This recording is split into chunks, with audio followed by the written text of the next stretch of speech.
मैले हजुरहरूलाई भनेको थिएँ होइन, नाइट भ्यू पनि तपाईँलाई काठमाडौँको देखाउँछु होइन। यो तिहारभन्दा एक दिन अगाडिको भ्यू जो भनेपछि तपाईँलाई अब हामी चाहिँ आइप्लेक्सतिर जाँदैछौँ होइन।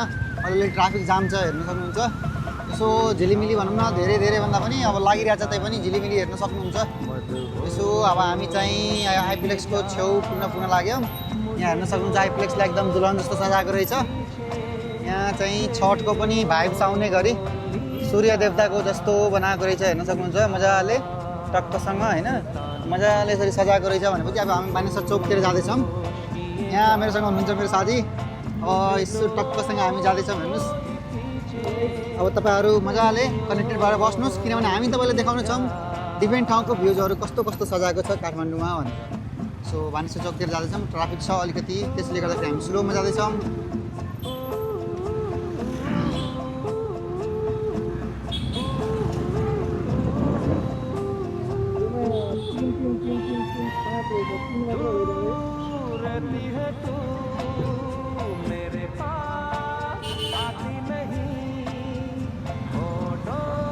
तर अब यसो हेर्दाखेरि काठमाडौँहरूभन्दा बढी त गाउँतिर बढी मान्छेले लाइटहरू लगाएको जस्तो देखिन्छ।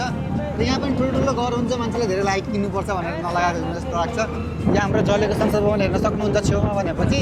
अब यहाँबाट केही चेन्जेस आउँछ होला भन्ने कुरा, किनभने यो अँध्यारो छ अहिले दिवालीमा पनि, तर केही दिनपछि उज्यालो आउँछ भन्ने कुरा हामी आशा गर्दछौँ होइन। यहाँ हेर्न सक्नुहुन्छ बालेन दाईको लाइट होइन, जुन चाहिँ उहाँले 62 कति करोडको लाइट भन्दै हुनुहुन्छ नि, 62वटा चाहिँ लगाउनु भएको छ। 16 लाखको लाइट चाहिँ हेर्नुहोस् है, कति मजाले उज्यालो गरेर छ 16 लाखको लाइटले। सबैजना उज्यालोमा बसिरहेको छ, बानेश्वर चोकमा लागिरहेको छ लाइट भने। तपाईँले सडकहरू पनि उज्यालो छ होइन। तपाईँले मजाले हेर्न सक्नुहुन्छ, सबै सडकहरू उज्यालो छ होइन काठमाडौँको भनेपछि।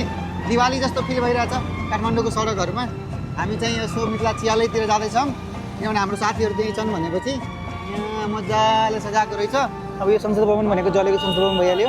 सो मजाले मजाको लाइट लगाएको रहेछ है। म यो कोटसा भनौँ न तिनकुनेतिर जाने बाटोमा हो बानेश्वरदेखि भने तपाईँले मजाको लाइट छ। सिभिल हस्पिटल छेउछेउमा अहिले म आइसकेको छु। अब हामी टर्निङ लिन्छौँ मिथिला चियालयतिरको लागि। सो तपाईँहरू पनि काठमाडौँको भ्यू हेर्न चाहनुहुन्छ दिवालीमा भनेपछि तपाईँले यो आइडीलाई फलो गरेर राख्न सक्नुहुन्छ। हामी तपाईँलाई अपडेट दिनेछौँ सबै दिवालीको होइन, कहाँ कुन ठाउँमा कसरी सजाएको रहेछ भन्ने कुरा है। सो मजाले हेर्न सक्नुहुन्छ गाडीहरू टक्कसँग होइन, धेरै स्पिडमा कुदिरहेको छ भने बेलुकाको टाइममा अलिक बिस्तारै चलाउनु पर्ने हुन्छ गाडी हेरेर। अब हामी सिभिल हस्पिटलको छेउबाट चाहिँ छिर्दैछौँ तपाईँलाई मिथिला चियालय जानको लागि भनेपछि। तपाईँले यहाँ सब टक्कसँग फार्मेसीको छेउबाट हामी मजाले एनसीसी कलेजतिर जाँदैछौँ। र एनसीसी कलेजबाट सिधै गएर ओह्रालो आउँछ होइन, अनि त्यो ओह्रालो हुँदै मिथिला चियालय पुग्नेछौँ। र त्यहाँ हाम्रो साथीहरूसँग यसो भेटवार्ता गर्नुपर्छ। हिँड्दै गर्दाखेरि तपाईँले हेर्न सक्नुहुन्छ छेउमा पानी ट्याङ्की पनि छ भने हामीलाई यताभन्दा पनि यो पानी ट्याङ्कीमा सिधै जानु छ होइन एनसीसीतिर। र एनसीसीबाट पनि तपाईँले सिधै जानु पऱ्यो छेउछेउमै होइन, सरी छेउछेउ जानु पऱ्यो भने तपाईँले ओह्रालो हुँदै मिथिला चियालय भनेर छ होइन। एकदमै राम्रो ठाउँ छ खाजा र चिया खान लागि। तपाईँहरूले पनि पकौडाहरू मनपर्छ भनेर दाल पकौडा, प्याज पकौडा सबै कुराहरू पाउँछ भनेपछि तपाईँले खाजाहरू पनि मिठो हुन्छ। हामी त टेस्ट गरिसकेका छौँ, हजुरहरूलाई पनि टेस्ट गर्न मन लागेको छ भनेपछि तपाईँले मिथिला चियालयले भिजिट गर्नु होला। र तपाईँलाई अहिले लाइट देखाउने छ मैले चियालयको होइन, मजाले मस्त लाइट लगाइरहेछ चियालयमा भनेपछि तपाईँले यहाँ हेर्न सक्नुहुन्छ है चियालय टक्कसँग होइन, मजाको चियालयको भाइबमा लाइट लागिरहेछ है। ल तपाईँ हामी चियालय पुगिसक्यौँ। अब हामी पार्किङ हेर्न सक्नुहुन्छ, ठुलो पार्किङ छ। तपाईँ जतिसुकै बाइक लिएर आउनुहुन्छ भने पनि तपाईँहरूको बाइकलाई एकोमोडेट गरेर होइन मजाले पार्किङ गर्न सक्नुहुन्छ। र चियालयको चुस्की मजाले चिया खाँदै बस्न सक्नुहुन्छ है। धन्यवाद।